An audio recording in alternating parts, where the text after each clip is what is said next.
আজকের যুগ সবাই খুব চাপে আছে। বলছে যে এত চাপ আছে যে একটা পোল্ট্রিতে একজন লোক, পোল্ট্রি জানেন তো, যেখানে মুরগির খামার, এত চাপ যে তিনি তার মুরগিদেরকে বলেছেন কম্পিটিশন রঙে এগিয়ে যেতে গেলে দিনে একটা ডিম পারলে চলবে না, 4টে ডিম পারতে হবে। তো মুরগিরাও পরের দিন সব মুরগি 4টে ডিম পেড়েছে, একটা পেড়েছে। তো তাকে জিজ্ঞেস যদি একটা পারলি কেন, তবু তো আমি একটা পেরেছি, আমি মুরগি নই, আমি মোরগ। তো ব্যাপারটা হচ্ছে যে চাপের যুগে চাপের মধ্যে পড়ে অবস্থা খুব খারাপ। কিন্তু যেহেতু শাস্ত্র আছে এবং শাস্ত্র হচ্ছে অমোঘ, শ্রুতি স্মৃতি পুরাণ আদি পঞ্চরাত্রি কৃতিং বিনা ঐকান্তিকি হরির ভক্তি উৎপাদনী কল্পতে। তো শাস্ত্রে খুব সুন্দরভাবে বর্ণনা করা হয়েছে যে কিভাবে শাস্ত্রের সাহায্যে আমরা আনন্দ পেতে পারি, ভালো থাকতে পারি, সবাইকে নিয়ে চলতে পারি। কিন্তু বর্তমান পরিস্থিতি হচ্ছে এরকম, বিভিন্ন জিনিসের মাধ্যমে আমরা প্রভাবিত হয়ে পড়ি এবং তারপরে শাশ্বতভাবে যে আনন্দটা আমাদের পাওয়ার কথা সেটা থেকে আমরা হারিয়ে যাচ্ছি। শাস্ত্রে শ্রীমদ্ ভাগবতমে, রামায়ণে, মহাভারতে, পুরাণে বিভিন্ন পশুর মাধ্যমে উদাহরণ দেওয়া হয়েছে অনেক কিছু, যে উদাহরণগুলো এত সুন্দর এবং এত প্রাঞ্জল, যার মাধ্যমে আমরা অনেক কিছু শিখতে পারি। হরিণ কারা কারা দেখেছে? কারা কারা হরিণ দেখেছে? হরিণ দেখতে সুন্দর নয়? কাউকে যখন বলা হয় তুই না হরিণের মতো, সে খুশি হয় কিনা? অন্য কোনো পশুর সঙ্গে তুলনা করলে সে তো রেগে যেতে পারে। একটা ছেলে হঠাৎ তার মা এসে, মা মা মা আমাকে বাঁচাও। যে কি হয়েছে? বলছে আমি রমেনকে 3 মাস আগে গন্ডার বলেছিলাম। তুই 3 মাস আগে গন্ডার বলেছিলি, তা আজকে মারতে আসছে কেন? বলছে ও আমাকে মারতে আসছে কেন, আজকে চিড়িয়াখানাতে গন্ডার দেখে এসেছে, এতদিন গন্ডার দেখেনি। তো বক্তব্য হচ্ছে যে হরিণ যখন কাউকে বলা হয়, যেমন মেয়েদেরকে বলা হয় তোমরা সুন্দরী মেয়ের মৃগনয়নী, অনেক কিছু মনে পড়তে পারে ওই চোখের কথা, যে কত সুন্দর চোখ। হরিণ দৌড়াবার জন্য এখানে রাজারা হরিণ বাড়িতে পুষতেন। এমনকি বিভিন্ন শাস্ত্র মতে রাধারানীর এবং বিভিন্ন সখীদেরও পোষা ছোট হরিণের বাচ্চা তিনি রাখতেন বা আছে ওনার কাছে। সেজন্য হরিণ হচ্ছে এমন একটা পশু যে সবাই পছন্দ করে, প্রাঞ্জল, সব থেকে ফাস্টেস্ট যে পশু সেটা হচ্ছে চিতল হরিণ। অনেকে ভাবে চিতা, কিন্তু চিতা নয়, এটা হচ্ছে চিতল হরিণ। এখন প্রশ্ন হচ্ছে হরিণ তো খুব সুন্দর, তো শাস্ত্রে হরিণ সম্পর্কে কি বলে? একটি শ্লোক আমরা গীতা থেকে নেব। ভয়তো বিষয়ান পুংসাৎ সঙ্গস্তে সুপ্রজায়তে সঙ্গত সঞ্জায়তে কামা কামাৎ ক্রোধ বিজয়তে। এটা খুব বিশেষ শ্লোক, 2য় অধ্যায়। তো বলা হচ্ছে যে মন বিষয়ের প্রতি ধাবিত হয়, বিশেষ করে যখন ইন্দ্রিয়গুলো খুব পটু থাকে, যেরকম বর্তমানে যুবক অবস্থায় বা যুবতী অবস্থায় সম্পূর্ণরূপে এটা অ্যাক্টিভ থাকে। রামায়ণে যে হরিণ সম্পর্কে বলা হচ্ছে সেটি হচ্ছে মায়া। নামটা কেমন লাগে? মায়া, আমার বান্ধবী আছে নাকি মায়া নামে? খুব হাসছে প্রভু, ও খুব হাসছে মায়া শুনে। আমি চাই সবসময় হাসতেই থাকো তোমরা, এরকম কোনো অসুবিধা নেই। তো মায়া মৃগ, মায়া মৃগের গল্প আমরা সবাই জানি। দেবী সীতা, যিনি ভগবানের শক্তি, কিন্তু লীলা করছেন, এটা বোঝাবার জন্য। এই নয় যে শাশ্বত রূপে তিনি মায়াগ্রস্ত, তা নয়। এটা খুব ফেমাস একটা ঘটনা, আমি জাস্ট একটা রিক্যাপ করিয়ে দিচ্ছি। দেবী সীতা একদিন দেখছেন যে নাসিক যে জায়গা এখন বর্তমান জায়গা, সেখানে একটি হরিণ ঘুরে বেড়াচ্ছে। সেই হরিণটার রং কি? হরিণটার রং কি? একটা গান শুনেছো কি? তোরা যে যা বলিস ভাই, আমি মাঝে মাঝে জিজ্ঞেস করবো, তোরা যে যা বলিস ভাই, একটু জোরে আমার। আচ্ছা, একটা প্রশ্ন হচ্ছে, সোনার হরিণ কি হয়? হয় কি হয় না? কিন্তু তবু কেন আমরা চাইছি সোনার হরিণ? সেটা হচ্ছে এই মায়ামৃগ।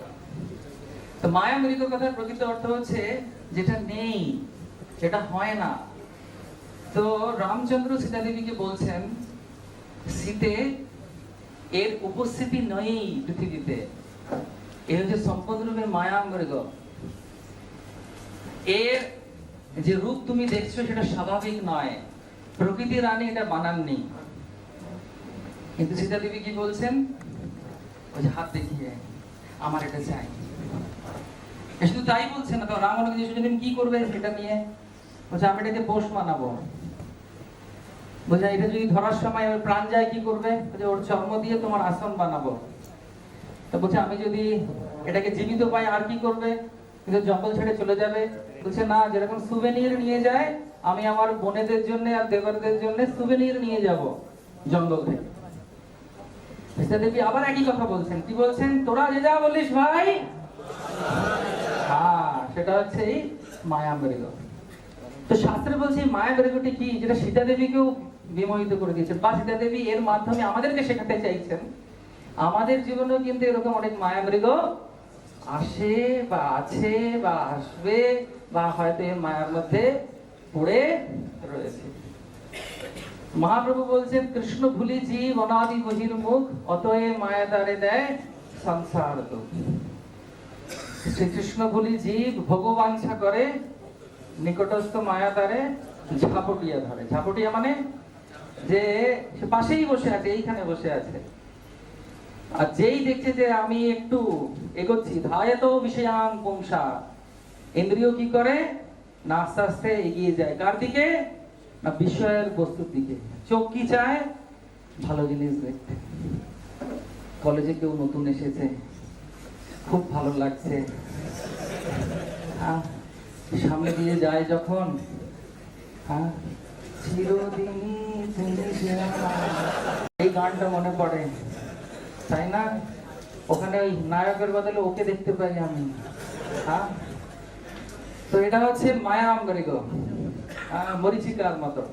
নেই ওটা, না আমার ওটা চাই, আমার ওটা চাই, যেভাবে হোক আমার ওটা চাই। সে কেউ কিছু বলুক, তোরা যে যা বলিস ভাই। তো সেজন্য শাস্ত্রে বলছে যে যা কিছু জড় জগতে আমরা দেখি, whatever glitters is not gold। যখন খুব সুন্দরভাবে সাজানো থাকে, কোথায়? শোরুমে সাজানো থাকে মডেলদের গায়ে জামা কাপড়, সেটা খুব ভালো লাগে দেখতে, লাগে না? তারপর এরকম অভিজ্ঞতা কার আছে যে সেটা কিনে আনলাম, তারপর আমাকে পড়ার পর আয়নায় দেখছি টুপিটা জমছে না? তো কার কার এরকম অভিজ্ঞতা আছে? অনেকেরই থাকে। তার কারণ কি?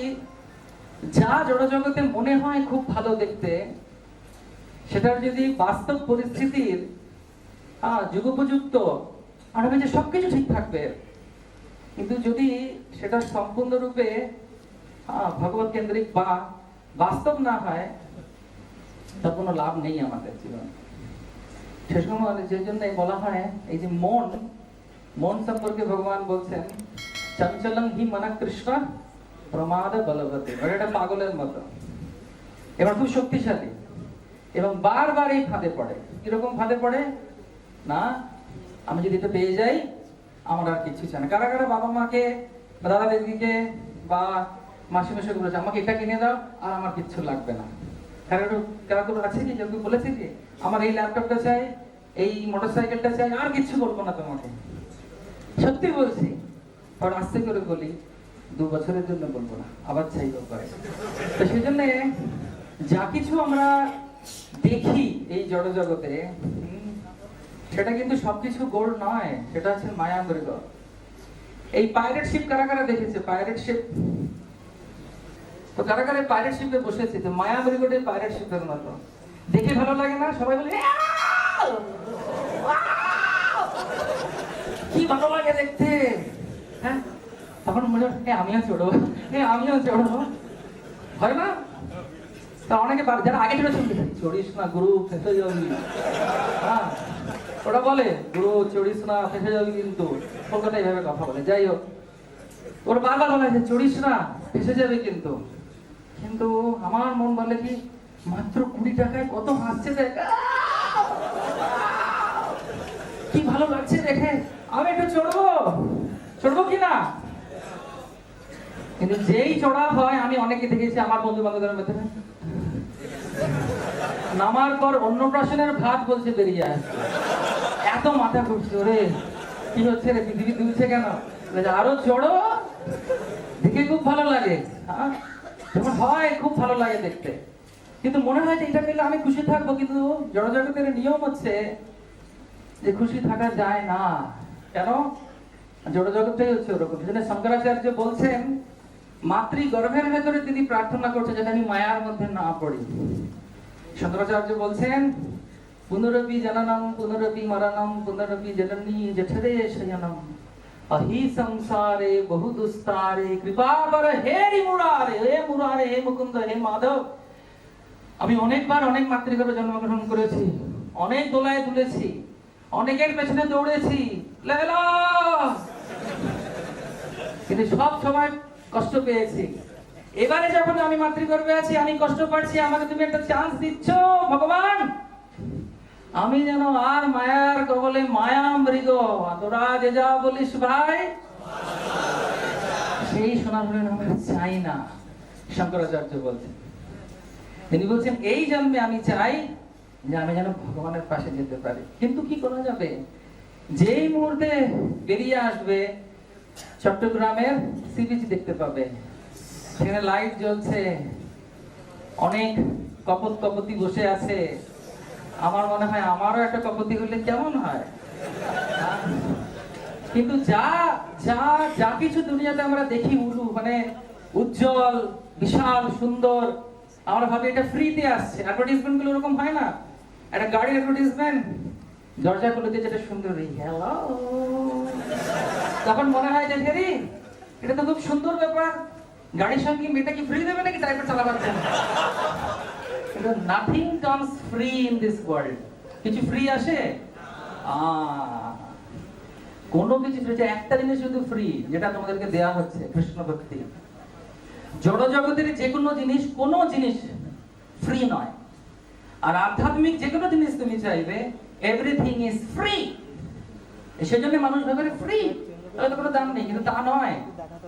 জড় জগৎ মানেই হচ্ছে everything is you need to pay, না হলে চলবে না। কেউ যদি বলে ফ্রিতে দিচ্ছে, গভর্নমেন্ট থেকে ফ্রি দিচ্ছে না, আমরা ট্যাক্স দিচ্ছি, ট্যাক্সের টাকা থেকে আমাকে দেওয়া হচ্ছে, নাথিং ইজ ফ্রি। এখানে সবকিছুতে কন্ডিশন অ্যাপ্লাইড, সবকিছুতে কন্ডিশন অ্যাপ্লাই। যেমন এখন চলছে রোগা হবার, বলছে এমন একটা সব জায়গায় দেখবে, বিশেষ জায়গায় এখানে এখানে কতটা, কলকাতাতে খুব চলছে, ইন্ডিয়াতে ভুঁড়ি কমান, এখানে আছে তো অনেক, বিশেষ করে যুবতী যুবকরা সবাই চায় ওয়েট লস করতে, ওজন কমাতে, ওজন কমাবে। তো বলছে যে একটা জায়গায় বলছে, একটা অর্গানাইজেশন সে ওয়েট কমাচ্ছে, সে বলছে যে আপনি শুধু যদি মাথা নাড়েন তাহলেই ওয়েট কমাতে পারবেন। একটু ভালো করে বলুন, মাথা নাড়লে ওয়েট কমাবে, শরীর চাঙ্গা করার দরকার নেই, এক্সারসাইজ করার দরকার নেই। বলছে না, কিচ্ছু করার দরকার নেই, শুধু যদি মাথা নাড়ান তাহলে ওয়েট লস হয়ে যাবে। ভালো না ব্যাপারটা? কার কার মনে হয় ওয়েট লস করলে ভালো হয় মাথা নাড়িয়ে? কিন্তু তারপরে বলছে মাথা নাড়াবেন কখন? যখন খাবার সামনে আসবে, না বলতে হবে, তাহলেই ওয়েট লস হবে। সেই জন্য তাহলেই ওয়েট লস হবে, সেটাতে কন্ডিশন অ্যাপ্লাই। রেলওয়ে স্টেশনে একটা লোক বিক্রি করছে ছাতা, কি বলে পাখা, 10 টাকার পাখা, 10 টাকার পাখা, সারা জীবন যাবে। 10 টাকার পাখা কবে যাবে? Oh my god, such a wonderful thing. ঠিক আছে, একটা নিয়েছে একটা লোক, নিয়ে একবার দুবার তিনবার ভেঙে, তো বলছি কি রে, তুমি বললে 10 টাকার পাখা সারা জীবন যাবে, তো যাচ্ছে না, তো এক্ষুনি ভেঙে গেল। বলছে না, কন্ডিশন আছে, তাহলে সারা জীবন যাবে। এই পাখাকে সোজা রাখতে হবে, মাথাকে ঘোরাতে হবে, তাহলে সারা জীবন যাবে। তো সেজন্য জড় জগতের কোনো জিনিস এরকম হবে না যেটা হচ্ছে এই মায়া মৃগর মতো যে সবকিছু ফ্রিতে আসবে। Nothing in this material world is free. এবং যা মনে হয় আমার দেখে, এখন দেখে মনে হচ্ছে, কি দেখে মনে হচ্ছে, মায়া মেরেও কি বলছে, এটা পেলে আমি ঠিক থাকবো, তোমাকে পেমেন্ট করতে হবে তার জন্য। তার জন্য তোমাকে দিতে হবে কিছু। অনেক জিনিস দেখে মনে হয় যে এটা পেয়ে গেলে আর কোনো চিন্তা নেই, এটা আমাকে পেতেই হবে, এটা খুব সুন্দর। আমরা শুনি না বড়রা কি বলছে, আমরা শুনি না যে আমাদের জ্যেষ্ঠরা কি বলছে, যাদের এক্সপিরিয়েন্স আছে। তার কারণে যেগুলো সব হচ্ছে মায়ামৃগ। মায়ামৃগর যে কনসেপ্ট সীতা দেবী আমাদেরকে দিচ্ছেন এই মৃগর মাধ্যমে, সেটা হচ্ছে যে অনেক বস্তু আমাদের ছাত্র জীবনেও আমাদের সামনে আসবে যেগুলোর আমাদের জীবনের প্রয়োজনীয়তা নেই। কিছুদিন আগে আমার স্কুল আর কলেজে পড়েছি আর কি, আমরা একসঙ্গে, আমি প্রায় 40+ নাও। তো আমার কিছু বন্ধু আমাদের সঙ্গে, আমরা ভাবলাম যে একসঙ্গে দেখা করবো। ওরা আমাকে খুঁজেছে অনেক জায়গায়, আমার লেকচার শুনেছে, তো আমার সঙ্গে দেখা করতে এসেছে। Still continuing Mayamrig. উদাহরণ দিয়েছি, হঠাৎ মনে পড়ে গেল স্টুডেন্টদেরকে দেখে। তো 3 মাস আগে আমার সঙ্গে দেখা হয়েছে, বলছে যে আমি মন্দিরে আসবো, একটু প্রসাদ টসাদ খাওয়াবি। আর তারা সবাই এখন প্রতিষ্ঠিত, তাদের নিজেদের ছেলে মেয়ে হয়েছে। তো একজন বন্ধু আছে, তার নাম দেবো না, হয়তো সেই ভিডিও এখন দেখছে, আমার লাইভ চলছে বোধহয়, তাই আমি নাম নিচ্ছি না। বন্ধু যাকে বিয়ে করেছে সেও আমার বান্ধবী মানে আমার একই কলেজে পড়েছি আমরা। তো স্কুল থেকে আমার সঙ্গে পড়তো, স্কুলের পরে আমরা যখন কলেজে গেলাম ও আমার সঙ্গে পড়ছে। তো যা হয়, তুঝে দেখা তো ये प्यार होता है दीवाना सनम। তো ও পাগল হয়ে যায়। কিরকম পাগল না, এই আরেকজন যে আমার বন্ধু ক্লাসমেট, ওর সঙ্গে সম্বন্ধ হয়, বিবাহ হয়, সাকসেসফুল লাভ ম্যারেজ। কিন্তু আমি তারপরে প্রায় ওর সঙ্গে দেখা হচ্ছে আমার প্রায় 20 বছর পর। এখন বাবা হয়েছে, আমাকে দেখে ওর ছেলে বুঝতে পারছে না যে কি নামে ডাকবে, একটু অবাক হয়ে গেছে, বিশেষ করে হেয়ার স্টাইল দেখে। আমার সব বন্ধুদের হেয়ার স্টাইলটা অন্যরকম থাকে, এই কাকুর তো বা জেঠু কি বুঝতে পারছে না, না বুদ্ধদেব কিছু বুঝতে পারছে না। তো বাচ্চাটা আমার থেকে মিটমিট করে তাকিয়ে আছে। তো আমার বন্ধু আমাকে বলছে, খুব ভালো করেছিস, বিয়ে করিসনি তো। আমি কেন, কি ব্যাপার? বলছে টানালে একদম আমার মতো অবস্থা, হরিবোল হয়ে যায়। তাহলে হরিবোল তো আমরা বলি, হরিবোল, তোর হরিবোল হয়েছে কেন? বলছে আরে বলিস না, এত পরিশ্রম, এই ওই হেনা তেনা। আর এই বাচ্চাটা না রাক্ষসের বাচ্চা, নিজের ছেলেকে বলছে রাক্ষসের বাচ্চা। এখন কেন, দিনে যা খায় আমি 3 দিন না খেতে পারি না, একদিনে খেতে। আমার বউ যে আমার বান্ধবী মানে বন্ধু, সে আমাকে বলছে আরে তুমি কি বলছো বাচ্চাটা, একবার তুমি চুপ করে থাকো, কিভাবে বিয়ে করেছিলাম আর এখন আমার কি অবস্থা, আমাকে লাল কাপড় দিয়ে আমিও তোর সঙ্গে থেকে যাই। এইসব আলোচনা হচ্ছে আমাদের মধ্যে। আমি ওকে বলছি আরে দুজনেই বন্ধু আমার। আমি কেন? দুজনের মধ্যে ঝগড়া লেগে গেছে। ঝগড়া লেগেছে ছোট একটা ব্যাপারে, এমন কিছু ব্যাপার নয়।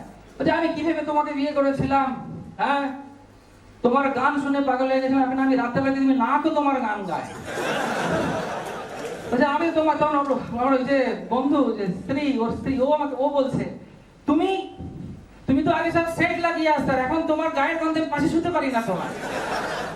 এখন বক্তব্য সেটা বললাম যে কি অবস্থা। যাই হোক, ওরা এখনো একসঙ্গেই আছে, ভালোই আছে। তো আমি তখন বললাম যে কেন, আগের প্রেমটাকে মনে করে কন্টিনিউ কর। কিভাবে শুরু হয়েছিল দিনগুলো। তো সেটাই হচ্ছে যে সবকিছুর পেছনে কন্ডিশন আছে। জড়জগতে শুধু এক জায়গাতে আধ্যাত্মিক জিনিস ছাড়া কোনো কিছু ফ্রি নয়। Whatever glitters is not gold. মায়া মরিচিকা। এজন্য ভগবান সম্পর্কেও শ্রী চৈতন্য মহাপ্রভু বলছেন, যারা আমি উদাহরণ দিলাম, কৃষ্ণ সূর্য সম, মায়া অন্ধকার, যাহা কৃষ্ণ তায়া নাই মায়ার অধিকার। তো সেজন্য বলা হয়, যদি আমরা স্টুডেন্ট লাইফে ফোকাস না হই, যে কাজের জন্য আমি এসেছি, আমি কিন্তু এই মায়ার দ্বারা প্রভাবিত হয়ে যাব।